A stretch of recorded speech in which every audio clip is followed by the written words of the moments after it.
بسم الله الرحمن الرحيم. أمر شتوي بعون الله وتوفيقه. نحن مطر من برد الشتاء بعد الاطلاع على ما عرضه علينا رئيس الفصول، وبناء لما تقتضيه المصلحة أمرنا بما هو آت. أولا، إعفاء الأستاذ مكيف بن سبلت المركزي الرئيس العام لوحدات التبريد من منصبه، وذلك بناء على طلبه.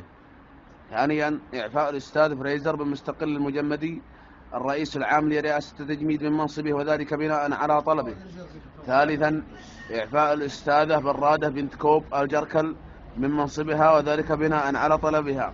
رابعا، تعيين الدكتور مشب بن وجار الحطب رئيس عام لفصل الشتاء ومبعوثا خاصا لاستقبال الضيوف. خامسا، تعيين الأستاذة سخانة بنت سخان الكهرباء مستشارة خاصة لرئيس فصل الشتاء. سادسا، تعيين الدكتورة دفاية بنت 220 الحرارة رئيسة لغرف المنازل في جميع أنحاء البلاد. سابعا، يبلغ أمرنا هذا للجهات ذات العلاقة والمختصة بذلك لاعتماده وتنفيذه. الإمضاء مطر بن برد الشتاء.